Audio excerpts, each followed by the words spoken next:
Mesdames, Messieurs, bonsoir, bienvenue à votre rendez-vous de décideurs.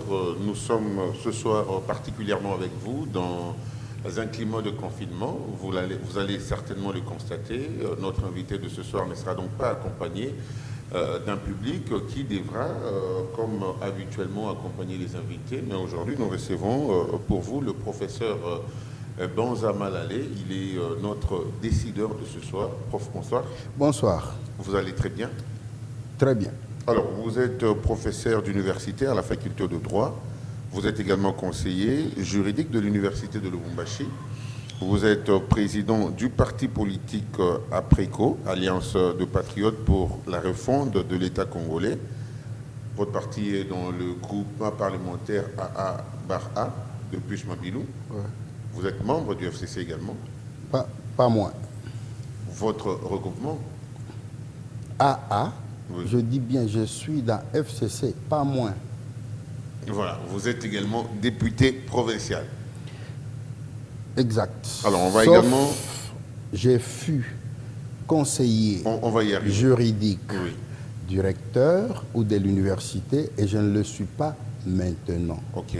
Pour que je ne puisse pas usurper le pouvoir de ceux qui en assument les fonctions aujourd'hui. Alors, on va également rajouter que vous aviez été l'avocat de l'ancien chef de l'État, Joseph Kabila Kabange, dans le contentieux post-électoral de 2006. Je n'étais pas avocat, j'étais dans le collectif des avocats.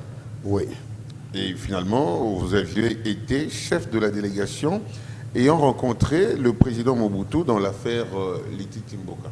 Oh, vous avez beaucoup de renseignements sur moi. Exactement, j'en suis initiateur. Voilà. Merci donc, mesdames, messieurs. Vous aviez certainement l'idée de l'invité que nous recevons ce soir. Il s'agit du professeur Banza Malalé. Alors, on va rapidement déjà parler de votre parti, l'APRECO. Comment la santé de ce parti? La santé est bonne, sauf que nous ne sommes pas dans le populisme de tous les autres partis que nous qualifions depuis un temps comme des sectes politiques. Qui veut dire? Parce que ne faisant pas ce à quoi nous nous attendions du temps que l'on créait les partis politiques, on demandait à chacun de partis politiques de s'occuper de l'encadrement, de l'instruction, de l'éducation de ses membres en donnant ce que l'on manque à recevoir dans la vie courante, mais qui soit utile pour la République, par rapport à la conception, par rapport au parler, par rapport aux actes. Ce que l'on constate aujourd'hui, les partis politiques ne s'occupent pas de l'être de leurs membres respectifs. Oui. Pardon? De l'être de leurs sympathisants ou membres? Tout à fait. Oui. Donc c'est ce qui fait que nous avons trouvé cette lacune, motif qui a sous-tendu la création de notre parti politique. Le tout dernier de ceux qui ont été retenus avant les élections, nous sommes d'ailleurs créés le tout dernier jour, le jour alors de la clôture d'enregistrement des partis politiques. N'est-ce pas un parti circonstanciel qui naît déjà à la veille des élections? Ce parti n'est pas circonstanciel parce qu'il y avait élection et qu'il fallait mettre en place très rapidement un parti? Circonstanciel, je ne sais pas. Moi, je parle d'un parti politique qui remplit toutes les conditions de fond et de forme. Qui naît à la veille des élections? Qui naît à la veille des élections, comme tout parti, naît à un moment bien déterminé. Circonstanciel, c'est comme si on avait un but philistin, oui. Alors qu'il n'en est rien du tout. C'est parce que nous avons fait la lecture de tous les partis préexistants, dans le fond comme dans la forme. Il n'y a pas de quintessence susceptible de nous assurer le meilleur de vie que le Congolais cherche à avoir. Mais quand vous criez déjà de ne pas être dans le populisme, n'est-ce pas un aveu d'échec pour un parti qui porte à sa tête un si grand nom qui est Banza Malalé? Merci beaucoup, parce que vous le dites, ce n'est qu'une observation, on va s'en tenir à ça. Quant à la prochaine, je vous informe. Plusieurs partis ont été créés, ont aligné leurs militants aux élections et la plupart ont courbé leurs échines. Tandis que né le 23 avril, et nous sommes à mars et nous sommes allés aux élections, nous avons quand même une représentation sur le plan provincial. Combien de députés? Mais comment pas? Comme député. Vous en aviez combien au niveau provincial? L'homme qui vous parle, j'en suis. C'est le seul député provincial? Nous n'avions circonscrit nos moyens que sur la ville de Lubumbashi. Okay. Étant donné que, né dans le privé, n'ayant pas les moyens concurrentiels, nous ne pouvions pas étendre notre petitesse sur toute l'étendue de la République. C'est pourquoi nous félicitons et nous remercions, nous restons reconnaissants à notre appartenance, surtout à notre famille politique que nous appelons le regroupement AAA. Voilà, vous faites partie du regroupement AAA qui d'office fait partie de cette plateforme, cette méga plateforme, le FCC. Est-ce que au niveau provincial, puisque votre regroupement s'est quand même retrouvé avec beaucoup de postes au niveau de l'Assemblée provinciale, au niveau du gouvernement provincial également, quel est l'apport de votre regroupement dans la gestion de la province du Haut-Katanga? La question a son sens en ce que nous avons un ministre de mines. Nous avons aussi un membre du bureau de l'Assemblée provinciale. Nous sommes représentés valablement par rapport à l'universalité de tous les partis qui sont opérationnels dans la province. Vous avez également le vice-gouvernorat? J'étais en train de continuer. Oui. Nous avons aussi le vice-gouvernorat. Oui. Et nous estimons qu'il y a lieu de croire que notre parti est effectivement effectif. Voilà, on va changer de cap. On va essayer cette fois-là de parler d'une thèse qui vous a finalement porté un peu partout dans le monde. Vous aviez parlé du retour à l'authenticité juridique de l'État plutôt du Congo. Que pouvons-nous entendre par la professeure? Le retour à l'authenticité juridique de l'État du Congo n'est qu'une approche de la thèse du droit, intitulée « Les aspects juridiques dans les aspects des crises congolaises des origines à nos jours ». Depuis 1860 à aujourd'hui, toutes les crises qui ont émaillé l'État du Congo, déjà depuis sa conception à l'étape actuelle, constituent la matrice de nos recherches, dans le but d'y réserver des solutions fiables, stables et solides. C'est un peu là. Et cette thèse, vous dites bien, pourquoi nous sommes référés à cette approche? C'est parce que d'aucuns se fondent sur des thèses politiques, notamment dont le soubassement est la théorie de la succession de l'État du Congo, qui font valoir que le Congo est né en 1960 par le fait de la déclaration de l'indépendance du 30 juin 1960 donc. Et ces thèses sont des thèses de l'histoire politique du Congo. L'histoire politique du Congo qui commence au lendemain de la signature de la Charte des Nations Unies par un groupe de ceux que l'on appelait l'éveil de la conscience africaine. Ceux-là ont une appréhension tout à fait conjuguée contre la politique coloniale, la politique coloniale, entre guillemets ici chez nous, la politique coloniale belge. Et puis, il y a la sociologie politique.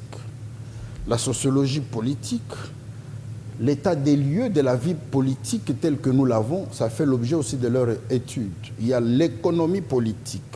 Et cette économie politique met en relief les deux grandes branches classiques de l'économie, notamment la macroéconomie et la microéconomie. Il y a aussi le droit positif congolais. lui-même qui se fonde aussi sur la déclaration politique de 1960 pour doter l'État d'un ordonnancement juridique relevant de la politique nationale du Congo. Application faite de toutes ces différentes théories. À ce jour, la courbe de l'émergence de l'État du Congo, telle que réalisée en 1960, cette courbe ne cesse de descendre jusqu'à atteindre le point d'échec, le point zéro, notamment aujourd'hui. Oui. Pour preuve, le territoire du Congo fait l'objet de toutes les prédations en termes d'agression de nos voisins. La population du Congo... Qui se résout petit à petit actuellement. Enfin, c'est vous qui le dites. Ça me fera bien que ce soit une bonne philosophie, petit à petit, mais sinon on marche en dents de scie, parce que avant 60, on n'avait jamais connu une quelconque agression. Moi, je fais la comparaison, oui. Avant 60 et après 60. La vie du citoyen congolais aujourd'hui, si vous voyez chacun de nous, cette ville de Lubumbashi, c'est une ville de noblesse. Il faut vous promener dans d'autres États africains pour comparer même leur capitale à ce que avaient été les infrastructures dans la province du Grand Katanga. C'est un paradis. Chacun qui vivait en ville, il menait une vie de confort, un luxe très particulier. On ne manquait pas d'aspirine, on ne manquait pas de soins médicaux en général, on ne manquait pas de quoi manger. Mais le monde évolue, professeur, il y a également la démographie qui change complètement. Est-ce possible de retourner à cette authenticité? Mais enfin, peut-être qu'on n'y est pas encore, on va y arriver pour vous dire l'incidence de cette authenticité par rapport à ce que vous appelez évolution. Parce que vous dites que le monde évolue. Effectivement. Que je le sache, l'évolution, ça part de point zéro. La démographie, ça part de point zéro et la courbe monte. Mais nous, en tant qu'analystes, nous constatons que nous faisons une révolution, enfin une évolution négative en tout. Une évolution négative, est-ce qu'il faut la soutenir parce que le monde évolue? Qu'est-ce qui nous empêche de prendre ce qui est bon dans le passé et l'appliquer aujourd'hui de manière que le Congolais qui aspire à devenir un monsieur qui vit dans le paradis sur la terre, vive mieux, recouvre sa vie. Mais si nous partons par nous-mêmes, à cause de l'inculture, à cause de l'ignorance, nous arrivons à détruire en utilisant des moyens qui participent à cette destruction. En quoi l'évolution peut nous pousser à évoluer, à aller de l'avant. Alors, il faut s'arrêter. Vous êtes auteur de cette thèse et même de cette approche. Quelles sont des pistes de solutions que vous proposez pour que l'on arrive à atteindre ce dont vous poursuivez comme objectif? Oui, les pistes de solutions, c'est parce qu'on n'a pas encore décortiqué l'assise même de votre question. Pourquoi l'approche du retour à l'authenticité juridique? On y va très rapidement parce qu'on n'a pas assez de temps, professeur. Cette assise, c'est que les bases juridiques que le Congo avait jusqu'en 60, outre que la politique coloniale a tenté de nous dire des affabulations et on y a cru, malheureusement parce qu'on n'a pas été suffisamment instruit, nous estimons que les actes juridiques que l'on dote l'État, dont on dote l'État aujourd'hui, ne sont pas fiables, ne sont pas stables, ne sont pas solides. Conséquence, nous nous retrouvons comme un bateau qui est ivre sur la mer. C'est pourquoi nous disons, voyons d'abord, même vous qui êtes conducteur de véhicule, vous avez votre rétroviseur pour voir d'où vous venez et où vous allez. Mais nous cherchons à aller plus loin tout en ignorant d'où l'on vient et où on est. Conséquence, nous marchons comme des papillons et l'État ne sait même pas ce qu'il doit faire aujourd'hui. Si vous voyez ce que sont les enfants à qui nous donnons cours, à l'école primaire, à l'école secondaire, même à l'université, tout le bagage qu'ils ont sur la connaissance par rapport au Congo, c'est tout simplement de l'ignorance des faits exacts. D'où cherchons à permettre Parce au que Congo... vous aviez torpillé l'histoire, vous, les professeurs, vous, les historiens de ce pays, vous avez apparemment torpillé l'histoire. Parce que là, tout à l'heure, on vous a présenté comme chef de la délégation qui a rencontré le président Mobutu par rapport à l'affaire Lititi Mboka. Mais à ce jour, plusieurs jeunes Congolais et même Congolais ne savent pas la vraie histoire de Lititi Mboka. Merci beaucoup. Finalement, vous me donnez raison. Parce que vous dites que l'histoire est torpillée. Et je vous ai dit, moi, je suis contre l'histoire politique du Congo telle qu'elle est présentée. C'est parmi mes antithèses. Parce que les thèses que je représente sont les thèses du droit. Le droit qui a présidé à la création du Congo, nous l'ignorons totalement. Et on ne connaît même pas ce que moi je suis par rapport au Congo. C'est ainsi que toi, ou moi, par rapport à l'État, tu vois le gouverneur, tu vois le président, tu vois les ministres. Tu ignores que toi-même tu es aussi une partie de l'État. Et ce que nous enseignons, c'est pour permettre à chacun de comprendre que le Congo a des évidences juridiques fondamentales qui sont ignorées de beaucoup d'intellectuels.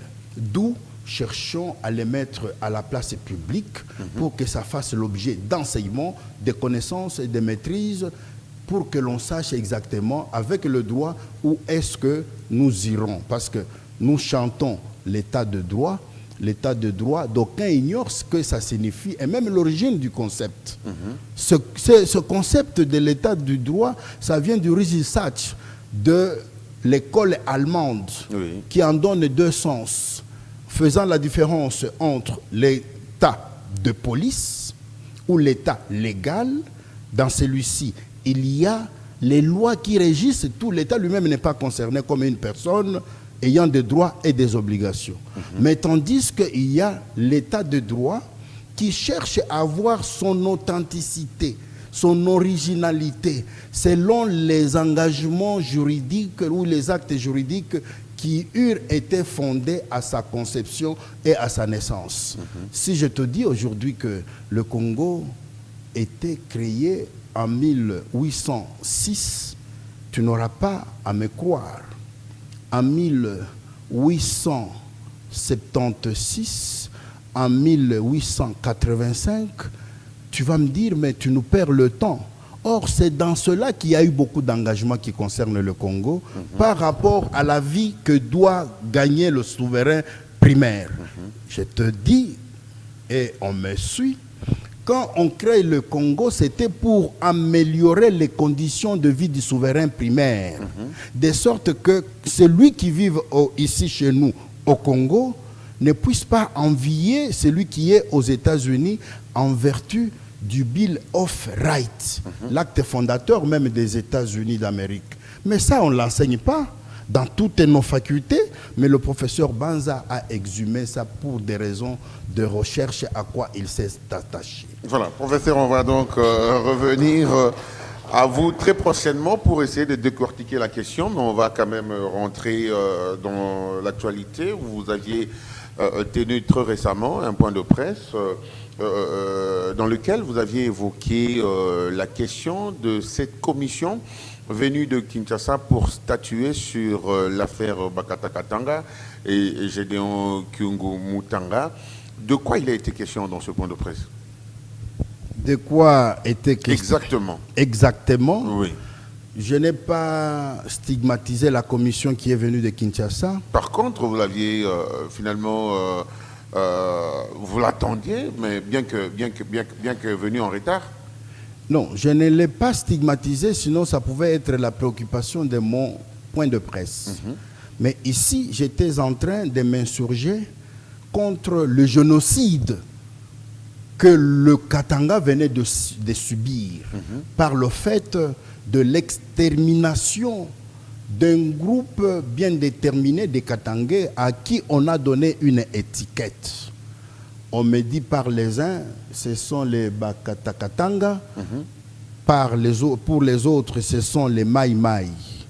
En dépit de tout ça, le sort qui leur a été réservé ne pouvait pas être explicable sous un quelconque motif que ce soit dans un état de droit. Parce qu'on nous dit qu'il s'agissait des gens qui sont venus dans le cadre de l'insurrection. Oui, qu'on accepte cette hypothèse.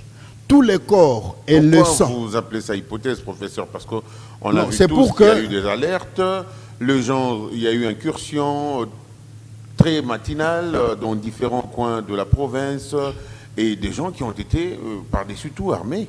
Je ne peux pas me refuser de considérer ça comme une hypothèse, d'autant plus qu'il y en a une autre.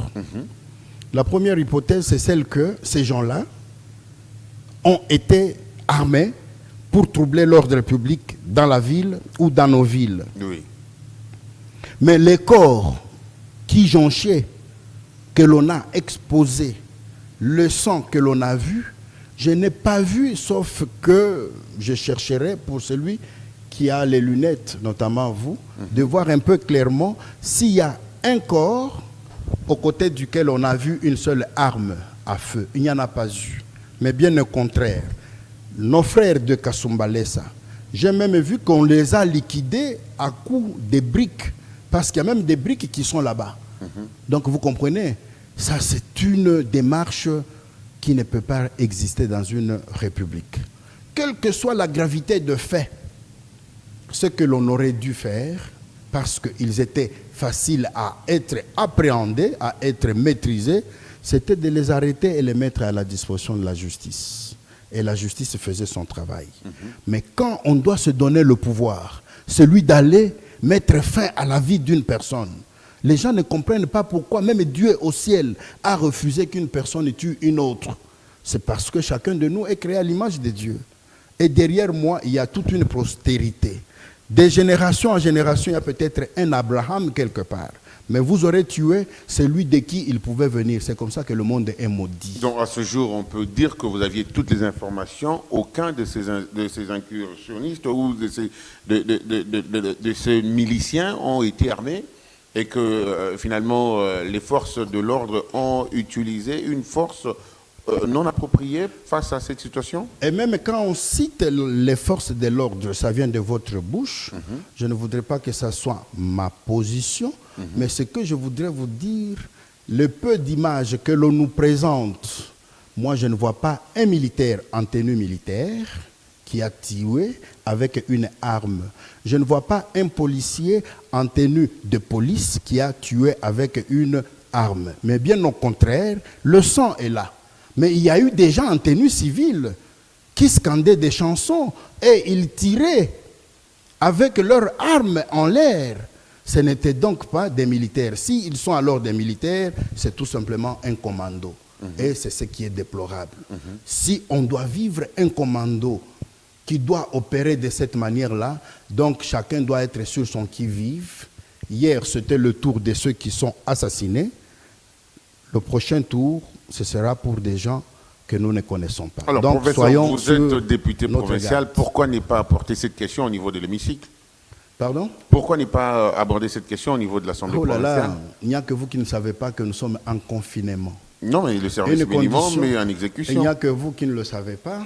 Condition... Mais la délégation a reçu également plusieurs représentations, entre autres celle de l'Assemblée provinciale du Haut-Katanga, dont vous faites partie en étant membre de la commission PAG. Pourquoi ne pas rapporter cela à cette commission qui enquête finalement sur cette question? Oui, mais parce que vous dites bien qu'on enquête. Pourquoi est-ce qu'avant la fin des enquêtes, moi je veux venir commencer à dire les éléments à ma disposition? Mais vous l'avez évoqué dans un point de presse. Dans votre point de presse, vous avez évoqué. Moi, j'ai évoqué et je reviens pour que je ne puisse pas me contredire. Si je m'étais contredit, je corrige. Je ne pense pas que je me contredis. Je suis constant.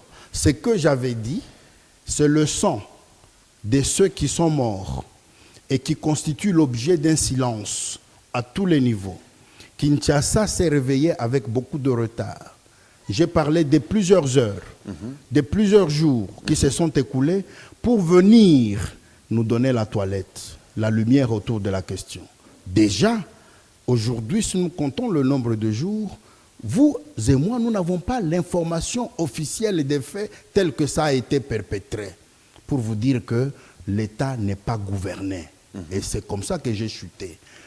L'État n'est pas gouverné parce qu'il n'est pas gouverné et nous introduisons maintenant une troisième révolution après celle de Mobutu de 64, le 24 novembre 1964 et 65, je m'excuse, 65 donc, après celle du 17 mai 1976, la révolution de l'AFDEL, nous introduisons maintenant une nouvelle révolution, c'est celle de la bonne gouvernance de l'État.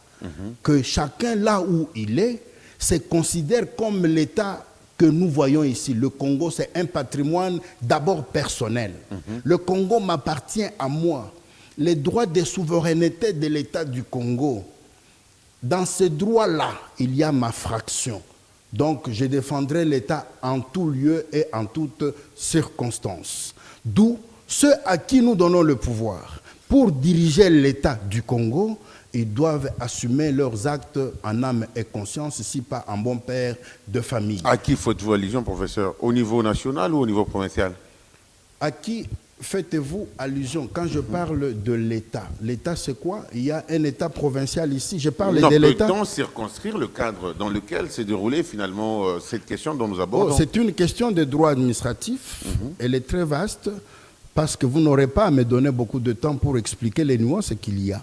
Quand je parle de l'État, il y a la représentation de l'État à l'intérieur. L'État, c'est quoi? L'État, c'est une personne morale de droit public interne et international. Pour vous dire qu'il a des droits qui sont garantis à l'intérieur par la Constitution. Il a aussi des droits et des obligations qui sont garantis par l'ordonnancement juridique international. Qui en assume la responsabilité? La responsabilité, elle est partagée. Il y a ceux qui en ont compétence au niveau national, il y a ceux qui en ont compétence au niveau provincial, il y a ceux qui en ont provincial au niveau local, donc au niveau le plus bas jusqu'à la chefferie par exemple. Là, l'État est très vaste. C'est une question très longue que vous me posez. Ici, qui est celui en province qui peut se prétendre répondre de l'État du Congo quand celui-ci est malade? Cette commission, elle est venue d'où? Elle est venue du Katanga? Vous dites bien, elle est venue, même s'il y a des Katangais, elle est venue de Kinshasa. C'est Kinshasa qui gouverne, qui représente la gestion de l'État à l'intérieur et à l'extérieur. Mais pourtant, Kinshasa a un représentant au niveau provincial qui est le gouverneur de province. Kinshasa a un représentant au niveau provincial qui est le gouverneur de province qui devra répondre de la question. Oui, je ne savais pas si le gouverneur le gouverneur de Kinshasa est venu dans la commission. Moi, je parle de la commission. Pourquoi est-ce qu'on l'a instituée? Pour répondre systématiquement à votre question. À qui vous faites allusion par rapport à la gouvernance? Qui gouverne et qui gère l'État? Mais pourquoi la commission est venue? Elle est venue parce qu'elle se sent interpellée par la charge que le souverain primaire lui a donnée, en vertu de la Constitution et des lois de ce pays. Et cette commission, quand elle vient, elle n'a pas ignoré qu'en province, il y avait un répondant, notamment un gouvernement provincial, une assemblée provinciale et toutes les autres structures qui y sont. C'est parce qu'ils se sentent être répondants. Et parce qu'ils se sentent être répondants, comme ils ont dû intervenir avec beaucoup de retard, mais nous pensons que c'est une négligence qui frise la mal-gouvernance. Et qu'est-ce que vous proposez en tant que politique, en tant que député provincial, en tant que notable de la province, du Grand Katanga? Qu'est-ce que vous suggérez à l'État congolais pour essayer de réparer le préjudice causé par cette situation? L'irréparable est déjà là. Parce que si on peut réparer un véhicule, on peut réparer une maison, on peut réparer une chemise, on peut réparer tout ce qui est matériel. Mais ici, les vies humaines ont été liquidées. Quelle sera la modalité de réparation? Si cette réparation doit se faire, c'est par qui? Mais pourquoi est-ce que cette réparation doit intervenir après? Et je tiens à vous informer, cette question de ceux que l'on a assassinés en termes de Bakatakatanga avait déjà fait l'objet de nos travaux à l'Assemblée provinciale. Et un rapport subséquent était déjà fait. Je ne suis peut-être pas habilité à le dire parce que nous avons un rapporteur, mais parce que c'est une question d'ordre public, il faut quand même que je parle pour peu que je sache. On a fait un rapport et j'ai appris que le gouverneur de province, ainsi que d'abord le président de l'Assemblée provinciale, ainsi que le gouverneur, se sont rendus à Kinshasa pour présenter le plaidoyer de l'Assemblée provinciale, la manière dont l'insécurité est en train de déstabiliser les vies humaines ici, entre autres le problème des Bakatakatanga. Il s'est passé combien de jours, combien de mois sans réponse? Jusque-là, on attendait que l'on puisse assassiner. Il y a ce que l'on appelle la complicité coupable. Le silence pour celui qui est appelé à intervenir. Quand vous n'intervenez pas, on peut même vous poursuivre pour non-assistance à personne en danger. Et là, on avait déjà tiré la sonnette d'alarme par les autorités qui ont la compétence en la matière sur le plan provincial, parce que l'affaire de ces Bakatakatanga-là, ce n'est pas une affaire qui se limite simplement en Poitou ou quoi, ou ici à Lubumbashi. C'est une affaire qui a des ramifications avec le pouvoir central. C'est pourquoi d'ailleurs le pouvoir central se retrouve être représenté par une commission qui fait les enquêtes. Nous souhaitons que ces enquêtes débouchent paisiblement et à des solutions qui vont trouver la paix, qui vont réinstaurer la paix dans la province. Donc on est prêt à accepter toutes les décisions qui viendront de cette commission, peu importe les conditions dans lesquelles cela pourra arriver, juste pour reparer le préjudice ou essayer d'instaurer véritablement la paix au niveau de la province. Enfin, je ne sais pas. Apparemment, vous avez des bribes. Vous, les journalistes, vous êtes comme, je m'excuse, le cancréla entre en dessous de la porte pour connaître ce qui se passe dans une chambre. Hein. Non, pas du Donc, tout. apparemment, vous avez des informations. Parce qu'à vous entendre parler, c'est comme si vous attendez à des décisions. Non, mais puisqu'une commission d'enquête ne peut qu'aboutir à une décision. La décision puisqu'une commission d'enquête, professeur, ne peut qu'aboutir à une décision. Oui, la décision ici. Et établir les responsabilités. Voilà. Si on doit rétablir les responsabilités, ce n'est pas la commission qui est venue de Kinshasa. La commission de Kinshasa va être éclairée pour que l'on puisse activer l'action au niveau de la justice. De la justice, l'unique instance qui est disposée à établir les responsabilités juridiques, les responsabilités judiciaires à la matière, pour que tous nous soyons édifiés. À ce jour, je ne pense pas qu'il y ait une décision à attendre, parce que cette commission, elle est à la fois juge et partie. Juge et partie parce qu'elle vient de Kinshasa, des autorités, d'où émanait aussi la possibilité d'intervenir au moment ponctuel, donner la réponse attendue. Mais cela n'a pas été fait. Ils vont déboucher sur quelle décision? Est-ce que ce n'est pas la décision de se punir d'abord soi-même? Vous croyez vraiment qu'on peut avoir la facilité de prendre un coup de couteau, on commence à déchirer sa propre chair? C'est difficile. Et c'est pourquoi autant on fera ce que l'on fera comme travail, comme commission, nous souhaitons que ça débouche de manière la plus attendue par tout le monde, mais que l'on soit édifié par le fait que les conclusions vont nous donner la paix. Il ne faut pas que ce soit des simulacres. Voilà, on va changer de question. On va aborder actuellement la question liée à l'actualité, professeur. Nous allons parler cette fois-ci de la grande nouvelle qui a finalement émaillé l'actualité politique congolaise, l'arrestation ou l'interpellation, et même l'arrestation du directeur de cabinet du président de la République, chef de l'État. Vous aviez été, comme on l'a annoncé, parmi ceux qui ont accompagné l'ancien régime dans la lutte contre la corruption, blanchissement d'argent, financement terroriste. Comment accueillez-vous cette nouvelle? La nouvelle, elle est très, très floue, tout en étant très sensible par le fait que ça nous invite tous à y réfléchir. Un directeur de cabinet, il vient d'être au NUF. On m'informe là que l'on vient de dire... De rejeter, bien évidemment, la demande de mise en liberté. On vient de prononcer un avant-dire droit, rejetant sa demande en liberté provisoire. c'est une affaire judiciaire. Dans les histoires de la justice, moi je suis avocat, il faut avoir beaucoup de gêne pour commencer à dire le droit avant qu'il ne soit dit par ceux qui en ont la bouche ouverte. Je parle ici du parquet, je parle du tribunal. Donc, ici, il y a peut-être une question à examiner ensemble. Nous nous précipitons beaucoup plus à citer le directeur de cabinet, mais nous voyons dans d'autres pays où les chefs d'État sont poursuivis pour concussion. Zuma, en Afrique du Sud, il est en train d'être poursuivi.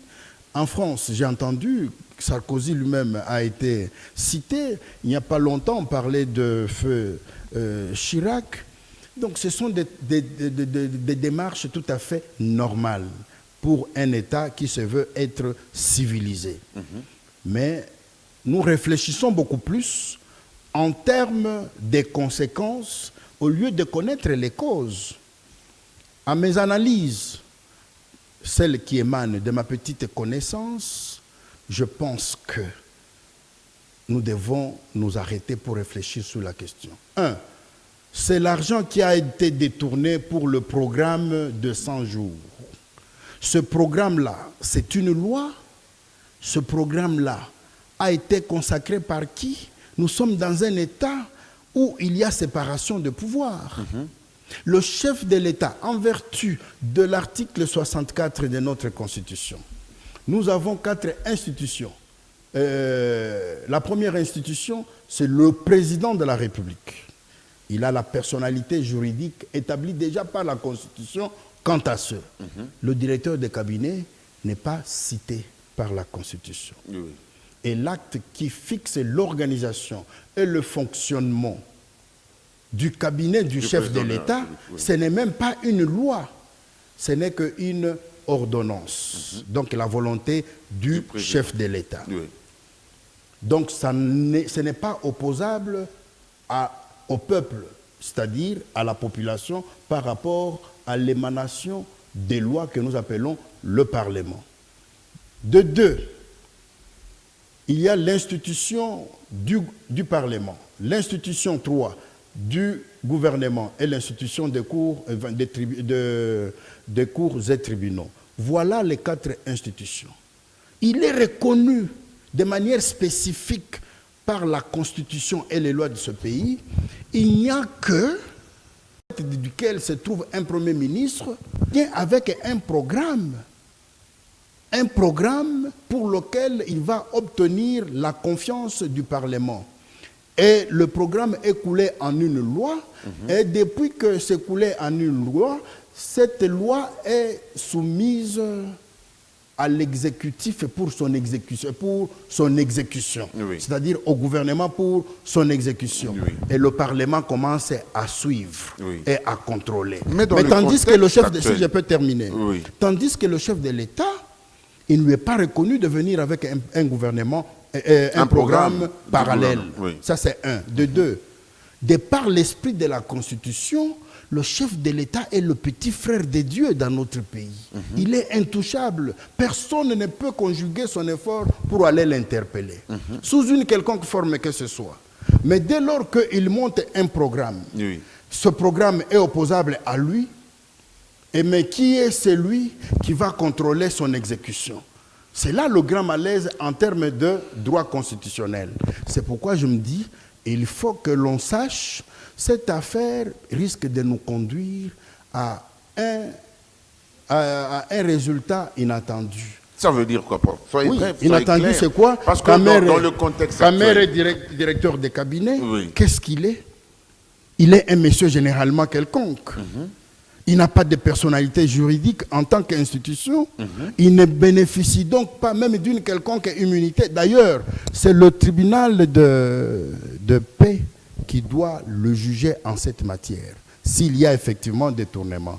Mais ce détournement est fait comment? Mon frère, les finances publiques dans notre pays ont un train que l'on appelle le circuit des dépenses ou la chaîne de dépenses, qui implique plusieurs ministères, Mais cet argent, comment est-ce que ça s'est retrouvé de la Banque centrale pour se retrouver à la présidence de la République entre les mains du directeur de cabinet? Non, l'argent, selon les informations, l'argent ne s'est pas retrouvé entre les mains du directeur de cabinet, mais c'était lui qui ordonnançait les dépenses. Il a été nommé par le chef de l'État comme coordonnateur de ce programme. Dans le contexte actuel où le chef de l'État arrive au pouvoir, il fallait attendre un nouveau gouvernement, celui qui existait était démissionnaire. Il fallait alors ne pas croiser les bras parce qu'on a dû attendre plus de 6 mois pour voir un gouvernement être mis en place. Est-ce que vous pouvez me donner alors cette fois la raison que l'État n'est pas gouverné? Vous avez un directeur de cabinet qui a le devoir de vous dire chaque fois le matin « Bonjour chef » et le soir « Au revoir chef, voici ce que j'ai fait ». Pendant plus d'une année, vous ne connaissez pas ce qu'il a fait?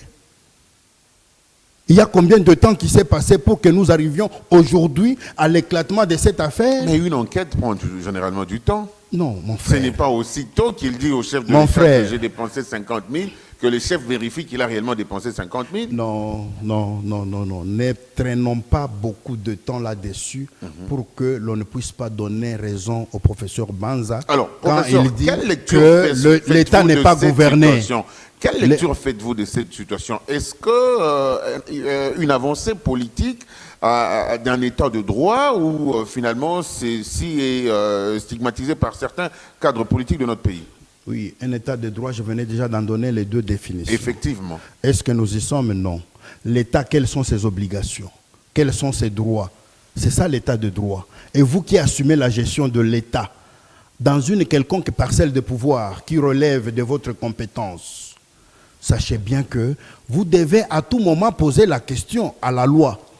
Si vous relevez de la loi, ou à la Constitution, si vous relevez de la Constitution, pour savoir en cette matière qu'est-ce que vous allez faire.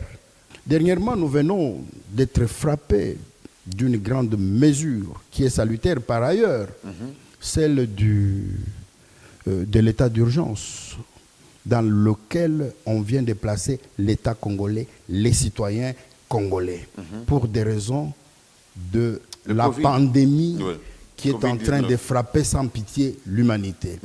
Ok, bravo, c'est une bonne mesure. Que dit la Constitution là-dessus? La Constitution stigmatise dans ses articles 119, dans ses articles 119 et 144. Comment est-ce que cette décision peut être traitée?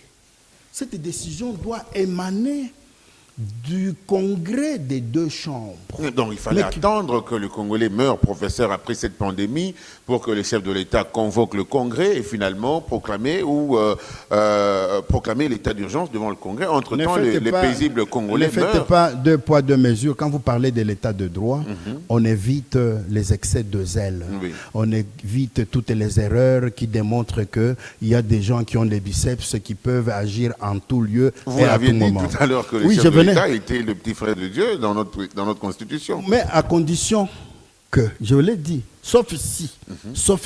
Alors, prof, ce n'est que lui qui peut provenir. Revenons dans le contexte.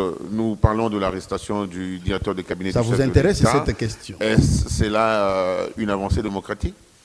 Pardon? Est-ce qu'une avancée démocratique? À quel niveau, par exemple? On demande, vous êtes professeur de droit, juriste par surcroît, on peut parler des avancées de la République? Non, je crois que la démocratie dans notre pays avait déjà commencé à avancer il y a.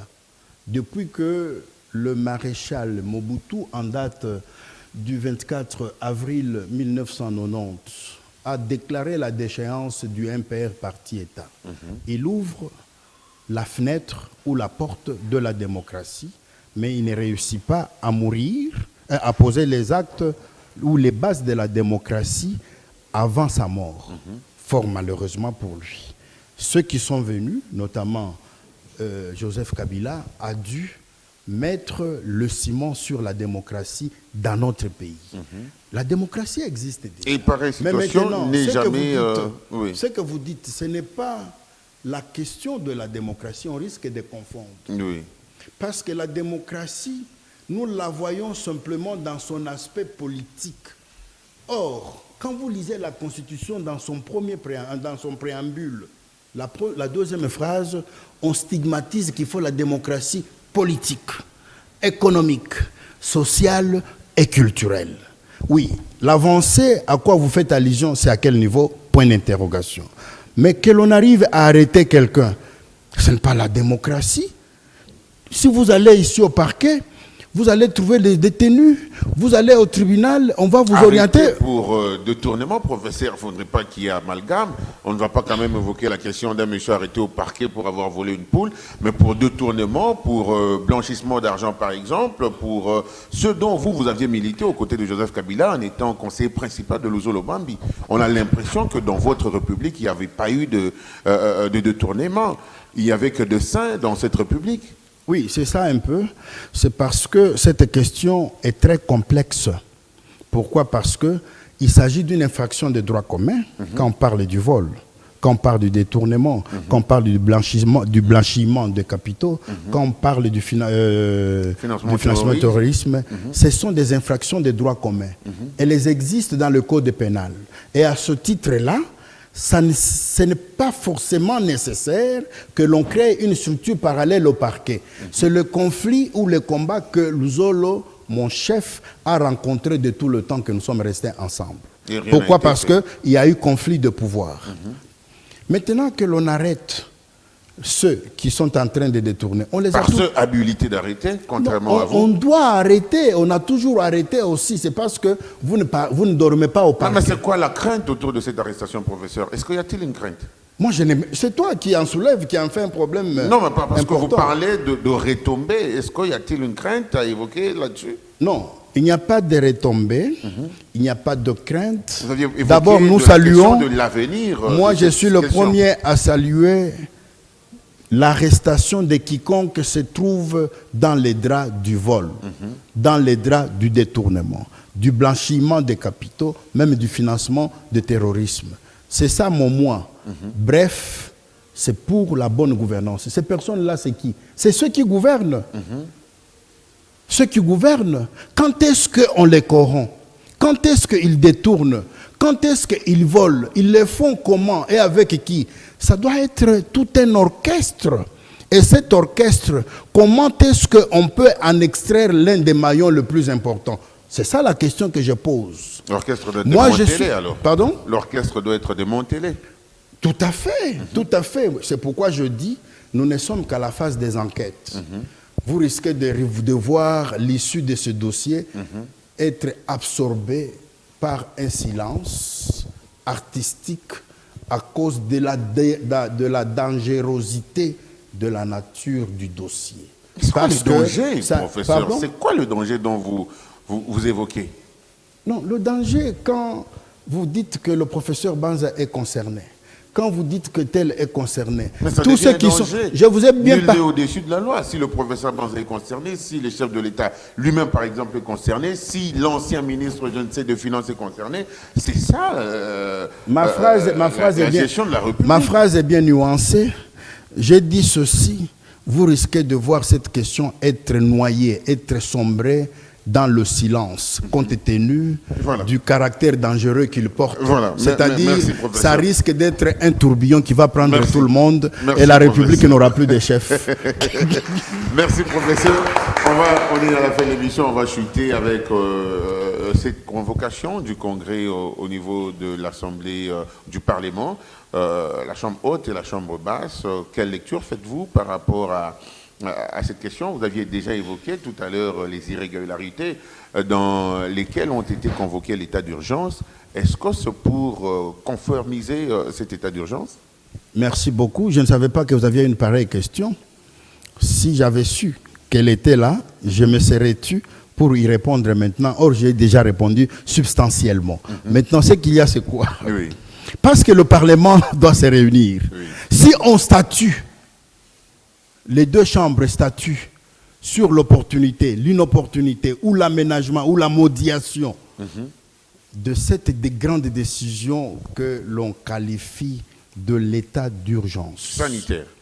Si on arrive à en examiner, ce sera une preuve irréfragable que l'État n'est pas gouverné, sinon il est mal gouverné. Et le danger est là.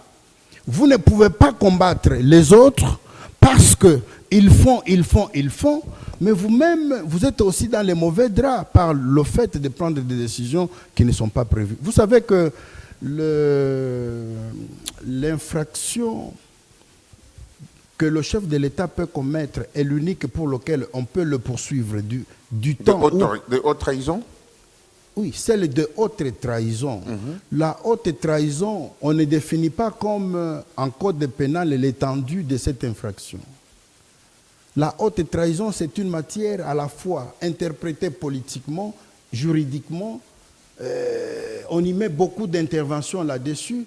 Mais dès lors que le chef de l'État viole son serment, on est en plein dans l'infraction de haute trahison. Et les conséquences juridiques sont amères. Et c'est quoi la procédure à suivre? Non, je ne voudrais pas parler des choses que je ne maîtrise peut-être pas, mais je voudrais que l'on vive et que chacun s'intéresse à la question. Oui. Mais moi, j'ai peur, avec la petite connaissance de droit que j'ai, si l'Assemblée se réunissait aujourd'hui, absolument, ce sera pour habiller la décision qui avait été prise par le chef de l'État pour lui donner la confiture juridique appropriée. Et que ça entre dans le classique de décision du genre.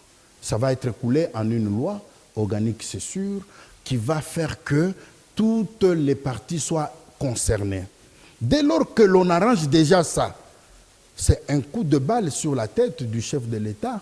C'est pour lui dire doucement que, messieurs, vous avez mal administré, vous avez mal géré la question. Et c'était quoi la procédure pas honorable. à suivre? Logiquement, c'était quoi la procédure? La procédure, je vous ai dit qu'il faut inviter toutes les deux chambres, soumettre la question à ces deux chambres. On examine le fond et la forme, et surtout l'opportunité et les termes précis de la loi qui va sortir. La loi opposable à toute la nation congolaise. Ces termes engagent le Parlement en congrès. Donc vous comprenez. Dans le cas d'espèce, le chef de l'État s'est limité à recevoir la personne du président du Sénat, la personne du président de l'Assemblée nationale. Ça, c'est une consultation par rapport à l'esprit et à la lettre de la Constitution dans ces dispositions que je viens de vous dire. 119 et 144, il n'est pas prévu ça. Ce qui est prévu, c'est l'examen de la question par les deux chambres. Le fait d'avoir occulté, d'avoir sauté les deux chambres, c'est une usurpation pour un garant du bon fonctionnement des institutions. C'est une faute pour les mauvaises langues, les gens qui veulent le blesser. Oui. Au niveau des parlementaires, je crois qu'il vivra verra. Dès lors que cette séance va avoir lieu, il y a des gens qui vont avoir le courage pour dire n'importe quoi. Un parlementaire, il parle. Merci, professeur. Merci de la disponibilité accordée à ce magazine Les Décideurs. Merci également à tous les téléspectateurs qui nous ont suivis. Mesdames, Messieurs, vous retrouvez ce magazine le samedi prochain à pareille heure. Ça sera sur votre chaîne Au-delà de l'imagination. Merci donc à tous les amis, confrères qui nous ont accompagnés ce soir et particulièrement à vous, professeurs. Je vous remercie infiniment.